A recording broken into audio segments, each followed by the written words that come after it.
Hey cousins, welcome back to the channel. It's your girl Chrissy Pips. In today's video, we're going to review Education and Religion, which is chapter 9 of Outwitting the Devil. Now, there are two different types of prayers that we're going to review briefly, and areas where our churches and school systems could make a few adjustments to provide more value to the people. Now, the giveaway is still running, and it runs through March 12th. At the end of today's video, I'll let you know how you can enter to win tickets to hang with me at Limitless, the financial literacy event here in Detroit on March 14th to see David 𝗠𝗠𝗠𝑒𝓈 and learn what the banks don't want you to know. So stay tuned for that at the end. And please don't forget to like if you enjoy the content in my videos, subscribe so you don't miss out on what's next, comment and share on social media if you think others can benefit from the info. But as always, if you're here, you're interested, so let's get into it. The revolution will be live.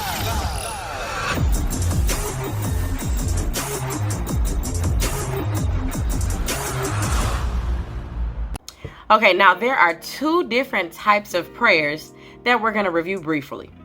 Now, the book points out that it's in poor taste to pray for things which you should get up and go get on your own, right? Now, some people don't think prayers work because they pray for things they should get up and go get, or they pray for things after they've waited to the last minute and are going into the prayer in a negative mindset, thinking that their prayer is not going to be answered before they even start to pray. Now, if you pray for things you should get on your own, chances are you're not going to get it through prayer because, well, get off your butt. And applied faith is what people are missing as far as prayers go. Now, definiteness of purpose can be used as a type of prayer. Definiteness is the only sort of prayer that you can rely on. Now, you can use hypnotic rhythm to obtain a definite end. Remember, hypnotic rhythm can be good or bad. Now, you can get anything that you want through definiteness of purpose persistently pursued. I definitely had to slow down to say that one. Now, one form of prayer is negative and the other is positive. Praying for something you should be putting forth your own effort to get, more often than not, identifies you as a drifter. While on the other hand, knowing what you want, adapting yourself to the laws of nature, and gathering and applying the necessary skills needed to get what you want is the other form. Definiteness is the first thing that you need in order to attain success. However, the schools and churches are not equipped or even thinking about teaching children or anyone else the ability to use their own mind and be definite in the things that they pursue in life. 2 out of every 100 people are drifters as a result. Now, the churches tell you to have faith, but if faith is the absence of all forms of negative thought, they don't really do a good job at helping you in the faith department, do they? Not really. The devil himself defines sin as anything one does or thinks which causes them to be unhappy. He also states that any form of mental or physical misery indicates the presence of sin. Now, the devil goes on to list several sins. Stuff like overeating, overindulging in sex, permitting your mind's dominating thoughts to be like negative, greedy, fearful, of hate, vanity, self-pity, or discouragement. Also cheating, lying, stealing, remaining ignorant, and the acceptance from life, the things that you don't want. Now, he also pointed out that the most common and destructive sins are that of fear and ignorance.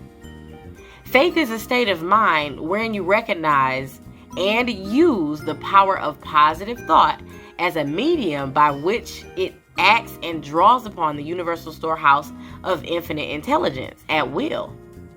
Now, I'll link a little card right here somewhere because I did a video on infinite intelligence.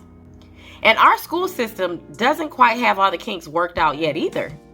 It teaches children to memorize facts instead of teaching them how to use their own mind and how to organize and use those facts. They're memorizing a lot of facts, but the school system doesn't teach them how to use those facts in everyday life either. Okay, and I'm not saying that the school system should be the only way that children are learning, because it is very important for after children get out of school to come home to an environment where their parents or siblings or guardians or whatever are reinforcing the lessons that were learned in school and also contributing to the child's learning. So I'm not saying it should all be left on the schools or the churches, but I am saying that there are a few kinks that need to be worked out. The school system was originally set up for those at the top, but later on people realized that people at the bottom needed to learn also. Now, in this part of the book, the devil gives like a whole bunch of proposed changes that could be added or adjusted in the school system that would actually make it better. Now, the proposed changes teach the children to think for themselves. It teaches them definiteness of purpose, and it teaches them the art of negotiation. And that just about sums it up. Now, the book goes on to list a bunch of things that could change the school system to make it better, but I did not put that in the video because it would be an entire 10 minutes on its own. But the list of suggested changes is on from page 74 to page 80. Now, if you would like the book, there is a link below, and that's where I get my books at a discounted price. So if you want to take advantage of that, go ahead and click the link to get the book. And then I have in that link the exact book that I use, so you know your pages will line up. But that's going to take us into chapter 10, which is self-discipline. Now, the contest rules. Let me go ahead and pull them up for you. Okay, now official contest rules. There is a post on both Facebook and Instagram that you do need to share, and go ahead and tag me in it at Chrissy_Pips so that I know that you did it. You must be a Metro Detroit area resident that has not been a member of the I Am Academy in the past 6 months. Comment fired up for the 14th on the Mindset Monday video on at least one Mindset Monday video between March 2nd and March 12th. Comment fired up for the 14th on at least one 101 Wednesday video between March 4th and March 12th. And be a current subscriber to my Chrissy Pips YouTube channel and Instagram page. And then on Instagram, comment fired up for the 14th on at least 2 Instagram posts between the 4th and the 12th of March. Now, 2 winners will be announced Friday, March 13th at 8 p.m. Eastern on Facebook, Instagram, and YouTube. And then there's a little side note. If your Instagram and YouTube names are different, please put both names in your comments so I know who you are and I can count your entry. But as always, please don't forget to like if you enjoy the content in this video, subscribe so you don't miss what's next, comment and share on social media if you think others can benefit from this info. Now, as always, I hope you guys are having an awesome and productive day. I'll see you guys later. Bye. Bye. Oh, that's Kevin. Bye.